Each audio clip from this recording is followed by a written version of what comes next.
ఎందుకంటే మనము రీసెంట్గా చూసాము సిఏఏ సమ్మిట్ ప్రెస్ మీట్లో చంద్రబాబు నాయుడు గారు ఏం మాట్లాడారో మనకు అర్థమవుతుంది. ఒకసారి ప్లే చేయమ్మా. ఏది కాదయ్యా, నువ్వు ఇంట్లో పడుకొని పని చేయకపోతే ఎట్లయ్యా?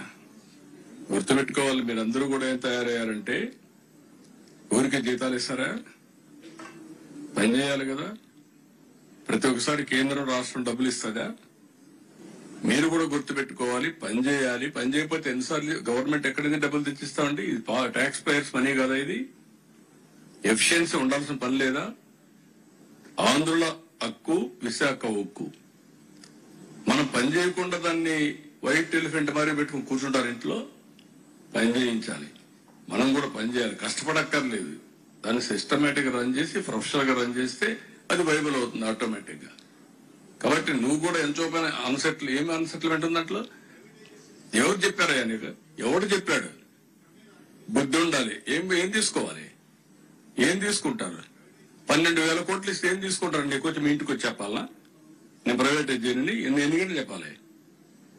తమాషాగా ఉంది మీకు. నేను కూడా చూస్తున్నాను, కొంతమందిని కావాలని ఏదో కలబెడతానే ఉండాలని కలబెడతా ఉంటారు. వాళ్ళకి ఏం పని లేదు. మొన్న ఇదే మరి నాకు అక్కడ ఒకటి జరిగింది.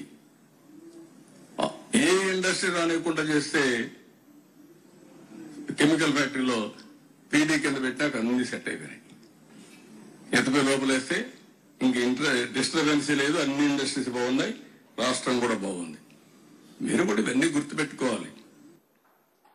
ఇది మొన్న సిఏఏ ప్రెస్ మీట్లో చంద్రబాబు నాయుడు గారు ఎన్నికల తర్వాత, అంటే సుమారు 2 సంవత్సరాలు అయింది వీళ్ళు అధికారంలోకి వచ్చాక, విశాఖ స్టీల్ ప్లాంట్ గురించి వైట్ ఎలిఫెంట్ థియరీ అని చెప్పి ఏ విధంగా మాట్లాడారో చూద్దాము. ఎన్నికల ముందు ఇదే చంద్రబాబు నాయుడు గారు ఏం మాట్లాడారు కూడా ఒకసారి చూద్దాం. ప్లే చేయమా.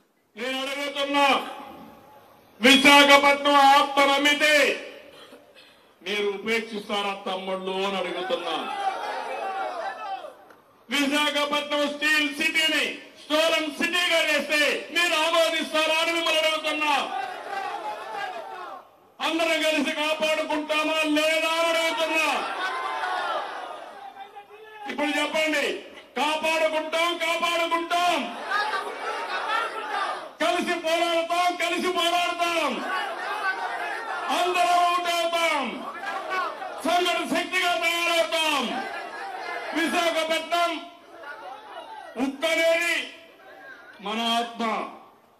విశాఖ ఉక్కు. స్పష్టంగా ఎన్నికల ముందు చంద్రబాబు నాయుడు గారు ఒకలాగా, ఎన్నికల తర్వాత ఒకలాగా, అంటే అప్పుడు ఓట్ల కోసం ఒకలాగా, ఇప్పుడేమో గెలిచిన తర్వాత ముఖ్యమంత్రిగా మాట్లాడినప్పుడు ఒకలాగా, ఒక ద్వంద్వ వైఖరి అనేది కనపడుతూ ఉంది. అలాగే విశాఖ స్టీల్ ప్లాంట్కి చంద్రబాబు నాయుడు గారు ఏ విధంగా వెన్నుపోటు పొడుస్తున్నారు, విశాఖ స్టీల్ ప్లాంట్కి ఏ విధంగా చంద్రబాబు నాయుడు గారు ఉరేస్తున్నారు అనేది మనకు స్పష్టంగా అర్థమవుతా ఉంది. ఎందుకంటే మనం ఈ రెండిట్లో మనం చూసాము. వారు ఏం మాట్లాడుతూ ఉన్నారు?